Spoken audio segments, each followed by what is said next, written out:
So Tyler Perry is accused of sexual assault. Black men in power are easy targets because the world still doesn't know what to do with a black man who has power. Let's not act like we haven't seen this game before. What I heard from him was a person who did document some.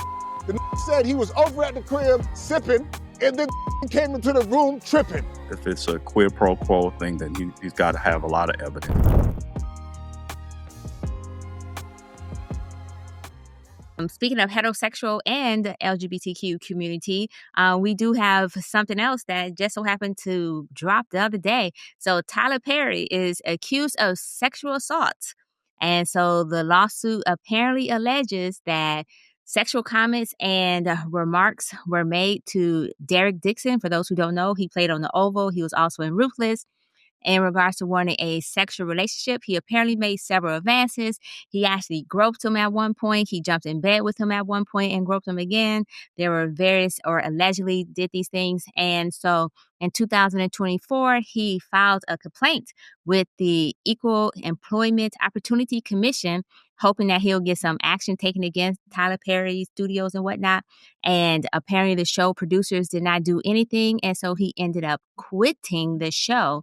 And so with that being said, while details are still emerging, the internet is actually split on this between like disbelief, disappointment, and there's been more discussions about power, image, and accountability. So I would love to get you guys' thoughts on this entire situation.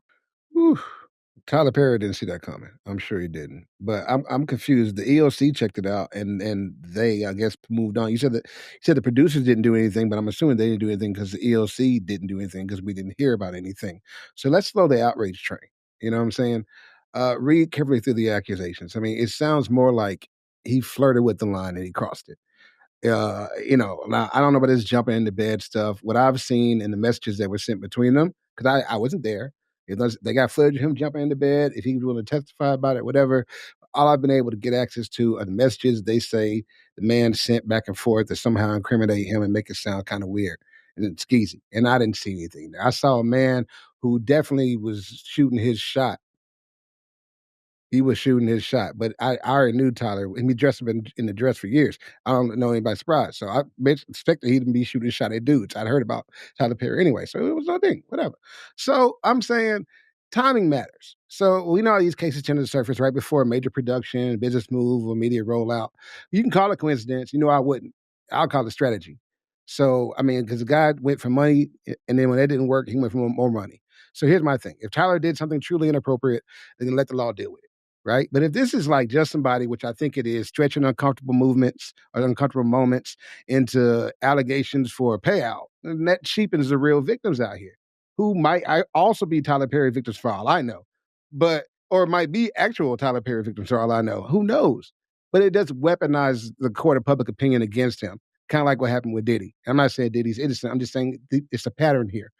Black men in power are easy targets because the world still doesn't know what to do with a black man who has power, who owns a studio, who has his future in his hands, who can write his own ticket, and isn't afraid to be vocal.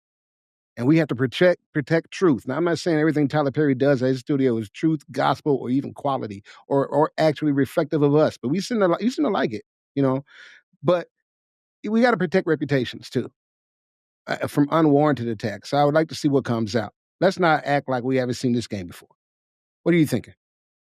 Yeah, I'm definitely taking the same stance I have on a lot of these high profile cases. I'm going to relax. I'm going to wait for the evidence to come out, see how everything plays out. I kind of did a little digging. This goes back to, was it, I think, 2021.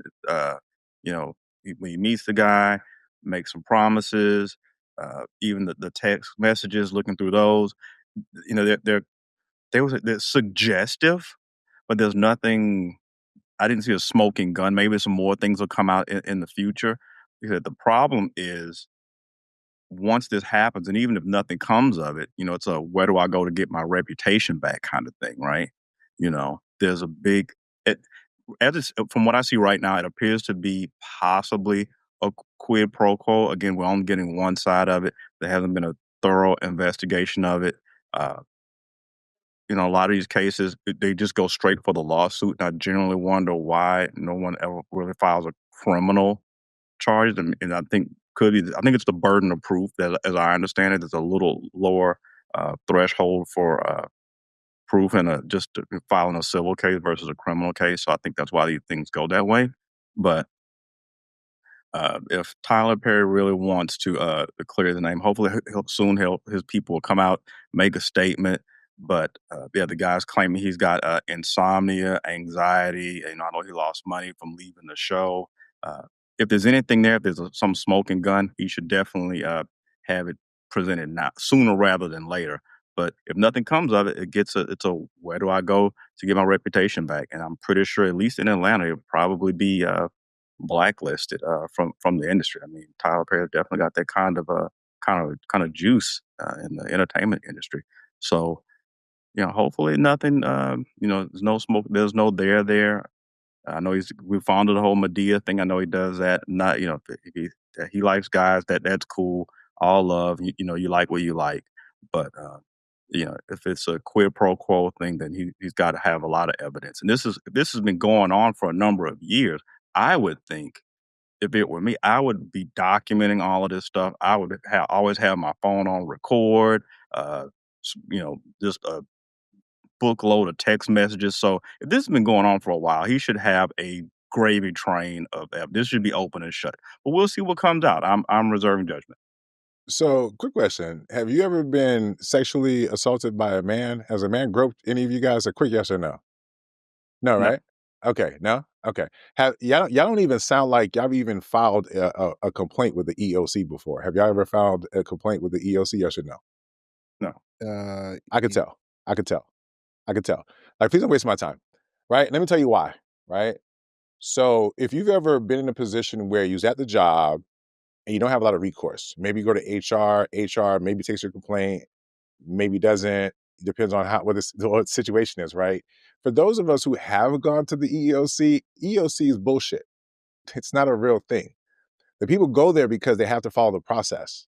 And so even before they get to like the millions that y'all talking about, it's like, it's bullshit. It's just what you have to do because you don't have another recourse, right? Even in some states, you can't even get to the legal perspective until you have the EEOC. There were times where you talk about documenting stuff. You can have all that, fam. Doesn't mean it's going to turn out because guess what? Those people are overworked and underfunded too, fam. How many complaints do you think a small office, maybe the state of Florida or different districts have to deal with all the racial complaints that people have for real? What the fuck are y'all talking about, right? So that's one. What I heard from him was a person who did document some shit, right? From what I understood, he quit his job. He left a $400,000 job because of this shit. So it wasn't like there was nothing that he did prior to us hearing about this lawsuit. So it's like, I get it, right? Because y'all don't want to, I don't know if y'all like Tyler or we just want to believe it, or I get it, because anytime a black man, we get up in arms, right? But what reputation exactly are they smearing here? Also, that's the second point. What? You mentioned that Tyler was already gay, right? He's a powerful man in Hollywood, and y'all don't think that he ever used that towards his advantage? Not saying it's criminal. And what the fuck is that even about? Criminal? The fuck, nigga grope, you finna call the police? That shit sounds nuts, bro. Talking about criminal charges. The nigga did not allege something that I think most of us would not think rises to a criminal action necessarily, especially when you layer it with the fact that you're a man, right? I one time got assaulted by a woman, and as a man did not feel comfortable calling the police. Now imagine this 6 foot whatever nigga who damn near runs the city. What the fuck you think I'm gonna do? Right? The nigga said he was over at the crib sipping, and then the nigga came into the room tripping. You think you're gonna pull out his phone and capture that via text message? Fuck, that was what he said happened. So sometimes the assault stuff is not captured like that. And then on top of that, sometimes we're not being sensitive enough to the fact that men being put in that situation may not know how they were going to respond. Especially if there's a power dynamic. We talked about the Diddy shit when the nigga was in the room with whoever trying to get his groove on, and Diddy's back there he's like, yo, I don't know if I feel comfortable with this type of shit. Right? So all I'm saying is, it's like, yo, listen, I get it. We have a predilection to just not believe victims. And I'm not even saying we should believe him. But just hearing y'all talk as if there's no there, there's more of a there here than I've seen in a lot of these other fucking cases that we talk about. And if I'm being honest, it's like, is it there here because, aha, right? We do it. right? For some people, right? Despite the beard, or excuse me, the long-term girlfriend, despite the stories of walking on the sand with your child, who really believed that? Oh, y'all did? Oh, my bad. I got it. Y'all the same ones who believe some of the plots of his movies, huh? Y'all be the same ones who still support Tyler Perry shit. I tried watching the old one that got Disney. This shit was some trash. He did that boy a favor. Get the fuck out of here. You still got a career left, my boy. The fuck? So I don't know if Tyler Perry did this shit, right? But I'm not going to put anything beyond anybody. I don't know these people.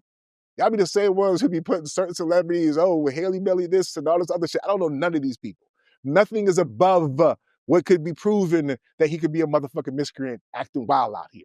You know what I'm saying? Period, point blank. We don't know other people that he was wilding with. He probably paid off. I'm not trying to put that on his name, but I think the dude's claims is credible. You know what I'm saying? And lastly, so I sat there and thought to myself, 260 million, my boy? Ooh, that's a lot of pain and suffering. Wow, pause. Especially if there was no penetration.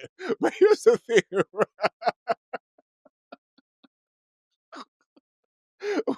I'm saying, like, the level of, discomfort and assault, I think commiserates with that dollar amount. So if you're talking about, oh, he groped you a little bit, I mean, I can see about 20, 25, 30. That was my initial thought. But then I caught myself and said, nah, Nick, you tripping, bro. Like, what if it was you? Delvin, you laughed about the PTSD. I don't think because we've never been tried like that, know what that could mean to a person who's not only been tried like that, but then to also feel powerless to do anything about it, bro. You know what I'm saying? That boy probably be waking up reading scripts in a cold sweat. You dig what I'm saying? Thinking about all the time that Tyler was trying to give him some direction. You know what I'm saying? But confusing with an erection. It's like, so yes, I had to take it back. I said, if that motherfucker would have touched me, nigga, ain't enough money in this goddamn world. You know what I'm saying? But in all seriousness, I want to encourage men, in all seriousness, all sincerity, to speak up, man. I get it. It's not the cool thing to do. I get it. Like you question yourself a little bit, but sometimes it's okay if the person's more powerful than you in terms of you were put in a position. It doesn't make you less of anything. Sometimes it might be a physical thing, might be a money thing or whatever, but it's okay to speak up because if you don't, they might be doing it to other people. You get what I'm saying? So we pretend, and that's probably the reason why we don't believe it, because we don't hear about it enough. Ted Cruz came out and said somebody tried him and we laughed him off because he's all big and brolic and shit. We're thinking, damn, he got tried? Oh, football playing brolic dude? Yeah, some dude felt comfortable enough to try him like that. And guess what? He didn't do anything. Most of us feel like if somebody would have tried us, we would have knocked them out. But guess what? According to him, he didn't do anything because of the pressures of the environment that he was in and also carried the additional burden of being a black man. Now, that's not the case here because apparently Tyler likes to swirl. You know what I'm saying? But the point is, manhood is manhood. It's weird because I'm like, it would be a swirl, wouldn't it? You know what I'm saying? All the black shit you're doing and you're going outside the community, Tyler.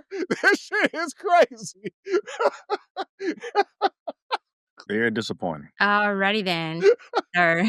Okay. You wanted a white king. White I'll just laugh at that. I'm here all week. So, I was going to mention Terry Crews and how he felt like he couldn't say anything. And so I feel like this is somewhat the same situation where it's the power and influence of his abuser or his alleged abuser. It's the fear of career retaliation and any legal consequences that may come from that. And then, like you mentioned, the public backlash, particularly since he is a man. And oftentimes we don't think about men assaulting men, even though 90% of the time when a male is assaulted, it's by another man. And then also the whole social stigma that's attached to male sexual assault victims. Like if they're assaulted by a woman, it's like, oh, that's not assault. You should enjoy that. If they're assaulted by a man, then it becomes like, oh, I don't want to say it, but they're like, oh, you gay nigga or something like that because they allowed it to happen or how you allowed this to happen and whatnot. And so I think that's also part of the conversation. And you did a great job of highlighting that through some of that laughter, but you got the point across. And so I just want to provide some additional stats because one of the reasons why this is not talked about, and it should be talked about, So we already know with sexual assault with women and whatnot, it's like 1 in 3 sexually assaulted, 1 in 5. But for men, it's actually 1 in 6 have experienced sexual abuse or sexual assault in their lifetime. And 1 in 4, which I believe he will fall under, has experienced some type of sexual contact or violent sexual contact.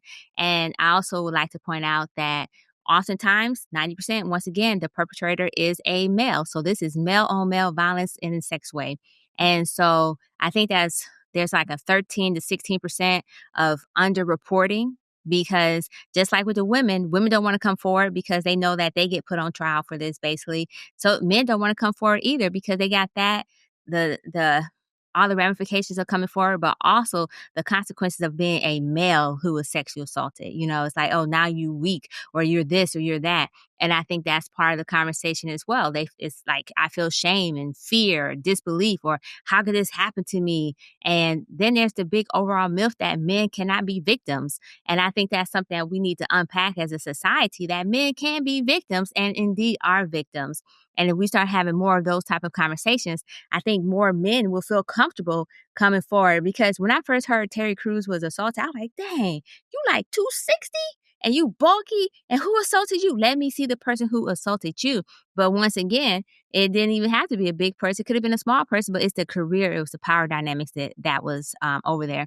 And then, so I would also just like to note that nearly half of bisexual men has reported that they've been sexually assaulted or raped. Half. I'm like, wow, that's crazy.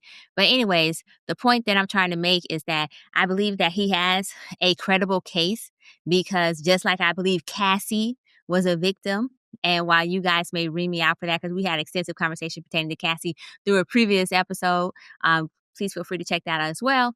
I think that this is just another example of where we're not willing to hold powerful men, because both of you guys made the statement, powerful men, Black in particular, that hold them accountable, or at least give them the benefit of, hey, it probably did happen. It more likely did happen versus it didn't happen, especially considering that these people have evidence of these things happening. And so in his case, I think that the whole groping situation, I think that did happen, because to be honest, I've been at a Wendy's, somebody touched me on my ass, and I'm like, damn, I was standing here, and or it'd be situations, and that could just be like, and he said Tyler allegedly pinned him up against a wall and groped him and then let him go. He pat him on the buttocks and so forth. And, even in sports, technically when y'all slap each other on the ass, say, good job, that could be construed as a form of sexual assault too, because if the touch was unwanted. So I think that's something that is more likely than not happen. And that's why he probably went through a civil case, because it's the preponderance of evidence versus what is the level for criminality. And in this case, it's groping, it's fondling. I think Tyler may have been on the line of like, yo, let me be aggressive in my approach towards him. And I think because he pointed out that he just got more and more aggressive in his approach, because he had, he kind of was like, no, no, no. And I kept trying to put my boundaries in place. And then when my boundaries got to the point where I couldn't take it anymore, then I decided to leave because there was no course of action, recourse taking place. And I agree with Nick.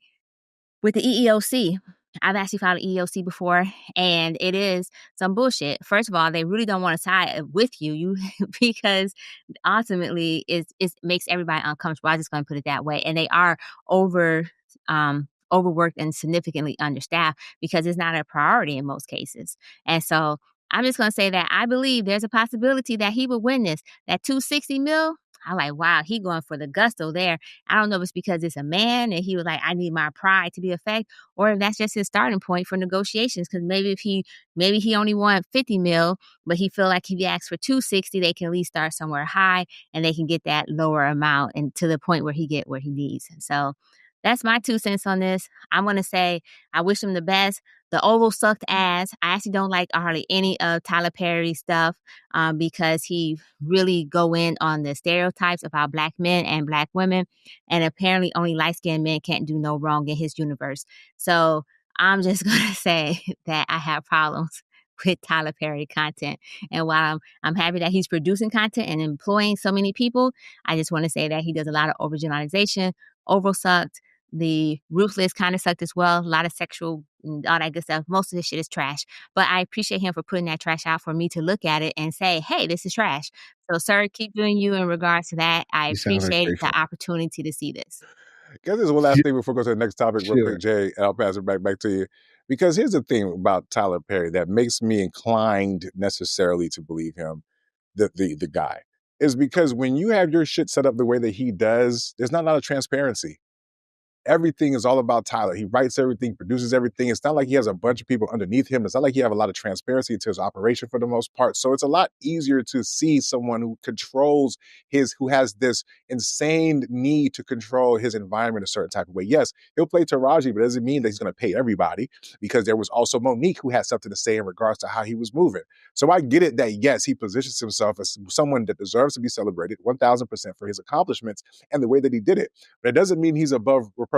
It doesn't mean that he has not done things that low-key had turned people off. It doesn't mean that some of the tropes and the talking points that we want to talk about contributing to the Black community, well, why don't Quentin have a conversation with his brother, and talk about how he's also contributing to the downfall of the Black community with some of his content?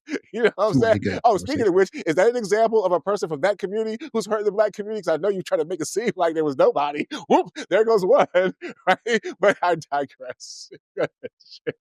They make it seem like he got bodies too, so it's not just one. Like, he been counting, ranking up for everybody else. Yeah. But listen, we don't really know, and we won't know. What happened.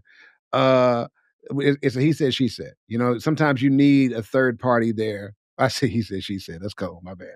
But He said. Sometimes you need a third party there to say somebody objective, like say a white woman who's watching a video of a Black woman talking about something.